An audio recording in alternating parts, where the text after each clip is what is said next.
And welcome back to One on One with Nate and Aziz, hashtag Triple O Show. So, the Lakers, cleared the whole shelf. Offered, East Los Angeles, West Los Angeles, the Hollywood sign, the Staples Center, and the Pelicans just weren't having it.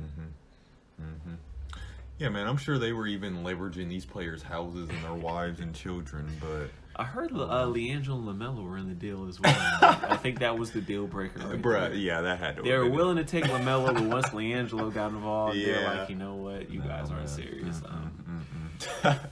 Yeah, dude, this is something I personally didn't expect, this level of the offering to grow.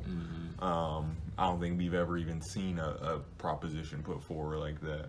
Because when you got to clear your whole bench and keep digging into your starting lineup for one guy, you might be in some trouble. But the last time I saw a deal or offers are like this is when the Atlanta Hawks traded Joe Johnson to the Nets. Oh, yeah. Because that was like a 9-player deal. Because Joe Johnson was just making so much money. Yeah, it's crazy. And we talked the other day, just, made a simple comparison about whether or not you want to be rich today or you want to invest a little bit and be much more rich, tomorrow. This is one of those situations, man, where as much of a generational talent as Anthony Davis is, there's always diminishing returns, right? Yeah. You basically have two players carrying the rest of your success for however many, playoff games you're going to play. That's just not working. You've only even been fairly successful with this team because of this core group of guys. So to have blown that up would have been a huge mistake in my eyes. But what do you think just about that offer? So I forget the first offer was. I just know it had Rondo and Beasley in it, and the Pelicans were like, "You guys can't be serious." And I would have felt the same way too. I think. If you're going to give up a guy like Anthony Davis, you need to get as much in return as you can. So when I saw that final deal of Lonzo, Ingram, Kuzma, Hart, Zubac, and Rondo with 2 first-round picks, I was utterly shocked that the Pelicans didn't accept that. Because honestly, I don't think they're going to get any better deal than that. Yeah, absolutely. Everyone keeps talking about Boston, but for the way that Danny Ainge deals, do you honestly think he's going to give up Tatum and Brown? Exactly. That's what it's all about Tatum to me in that deal, because a guy like Kuzma, for example, he's right under that threshold of being on the Tatum level, right? He's that step above, in my opinion, say a Jaylen Brown, where you were willing to maybe gamble on him potentially being a superstar. Yeah. That's why he was the biggest contingency in those deals. I think he just had to be a part of it. But you're right, to load up with a bunch of versatile type talents too, not just, Tatum, who's really gifted offensively, and maybe Brown, who's really gifted defensively or more well-rounded. You're now getting multiple point guards, multiple, sixth men. You've got more of a chance to strike it on those guys as opposed to Tatum or Brown, because I don't believe that he's going to be willing to give up both of those guys. It'd probably be one of the two of those guys, Marcus Morris, Marcus Smart, Marcus Morris, and then a draft pick. And I think the thing no one's really talking about is, say you do make that the deal, because it's going to have to be Tatum and Brown. I don't see the Pelicans, making a deal with Boston without getting both of those guys. Then with your lineup becoming Kyrie, Hayward, I don't even know who would play the two at that point, and then Davis and Horford, it completely changes Boston. As good as Boston is and as good as Anthony Davis is, the reason we're also in love with Boston right now is because of the depth of players that they have. and the talent. So for you to have to trade 3 to 4 of those guys away for Anthony Davis, the whole dynamic changes. Yeah, absolutely. And now you're back to relying on Gordon Hayward to be the guy he was 2-3 years ago. Absolutely. And he's come along, he's gotten better, but he's not that guy he was in Utah. So I don't think that everyone keeps saying, oh, Boston can make a better deal. I don't think there's a better deal out there than what the Lakers offered. And so by not taking that deal now, when the summer comes and Danny Ainge starts playing around, it's like, oh, well, we'll give you Terry Rozier Brown and, you know, the Kings pick as opposed to the Grizzlies, then you're going to realize, oh, man. Yeah, you're right. I really think it was a matter of, and, you know, I don't think New Orleans has necessarily the stale relation, not the stale, the soured relationship that Kawhi had formed with San Antonio. I would expect there to be certainly a level of respect there or whatever, but you know, I think a lot of it had to also do with him explicitly coming out and saying, this is what I want. He didn't give the team the opportunity to have the leverage. Or explore the options that they really wanted to explore. He just forced LA to make some really rash offerings.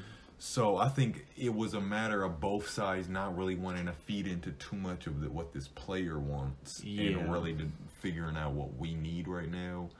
But to your point, I don't know what, say, a team like New Orleans might expect come free agency, or when Boston is able to make a deal. Are you also just going to pull another, you know what, we don't want to have another host of guys who will have to either start paying because their contracts will start coming up and we'll need to maybe explore moving them. Maybe we'll just take the full loss right now and you know, move forward from that. But you're right. I just... there's nothing that's going to happen over the course of this summer that's going to put them in any better position. Right. You got to take what you can get.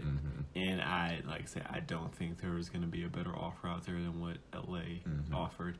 And also, I don't think Boston can trade for Anthony Davis unless you're swapping him for Kyrie. Because that's the only way you're going to keep that, you know, that core, that central that you have with Boston. And the way I'm looking at it is, we already heard Anthony Davis' dad come out and say that he doesn't want him in Boston.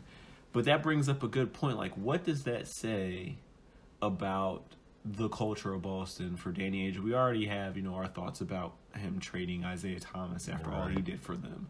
So for you to already have done that, what you did to Isaiah Thomas, and now you're going to come back after what Jaylen Brown and Jason Tatum gave you while Kyrie and Hayward are out, and trade them for Anthony Davis. What does that say about your organization? Yeah, I agree 100%. When I saw him make that statement, I was, you know, I can testify to that, man. There's certainly no loyalty these days, and it goes back to, you know, the point we talked about the other day of players really, you know, I see a trend happening fairly soon of more and more players being explicitly vocal and saying, this is what I want, this isn't working for me, and y'all either need to make it work or I'm out of here. And that's kind of, I think that's the fair 50-50 game that we need to give players as well as teams the ability to figure out their own careers and their own, you know, the organization's success.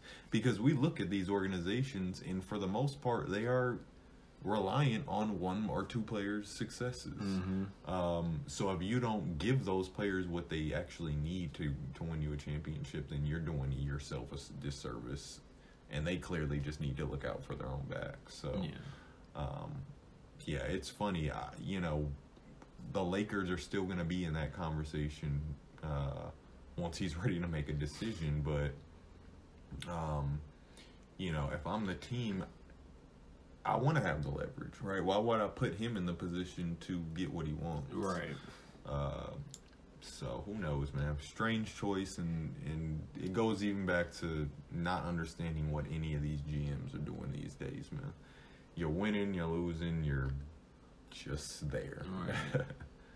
it's a business at the end of the day, and you got to do what's best for business. But we got to remember the players are businesses themselves, so they have to look out for themselves.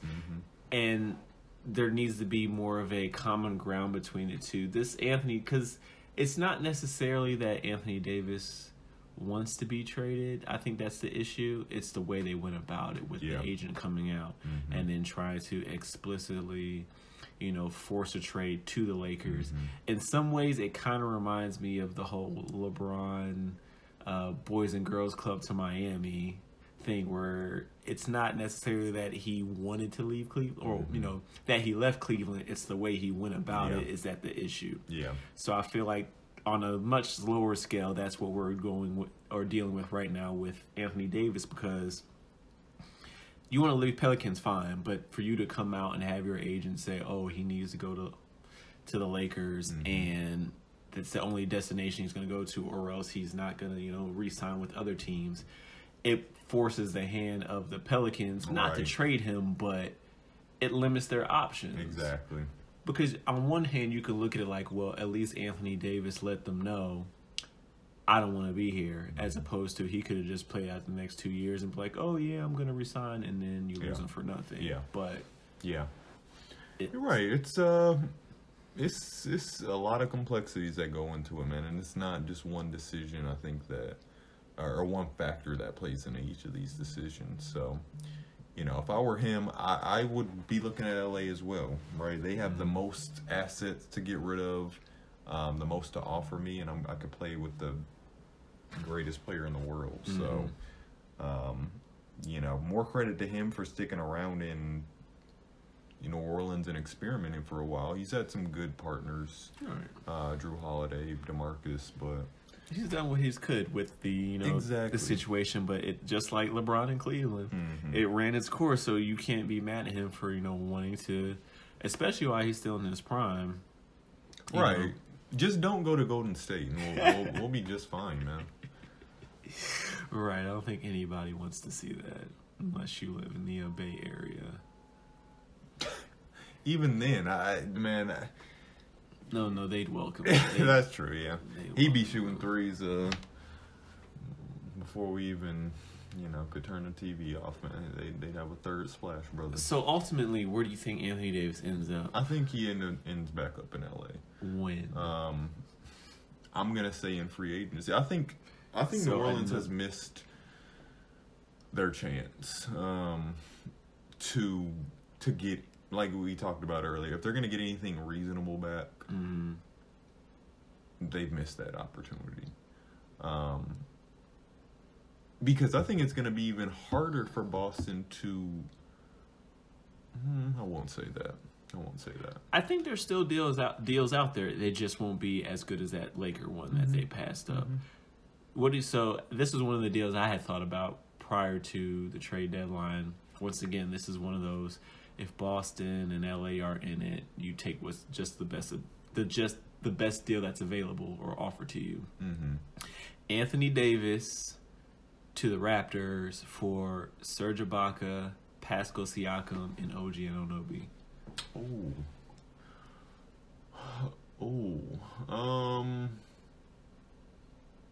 No, I mean, there's got to be another. I mean, it's one of those. Yeah, exactly. Player wise, that's not bad. Because you're just, you know, I guess Anthony Davis does what all three of those guys would do combined. Yeah, if that were to work out contractually, then I would definitely. I mean, you can't, dude. Like Raptors would swing all for that. So yeah, I don't. Because you look, that's one of those situations where like we said with the, you know, the Marcus Gasol deal. Okay, the Pelicans ultimately do decide to trade Davis, but say we're not trading you to a West Coast team, sort of like the Spurs did with Kawhi. Right, exactly. Yeah. So yeah, that could be something that could be a look for, even if it's just for a year. Yeah, and that's what I was expecting out of. Or not necessarily expecting out of this relationship is to go in that same direction where there's like, you know, the animosity is keeping any movement from happening, which it could, but we'll see. All right.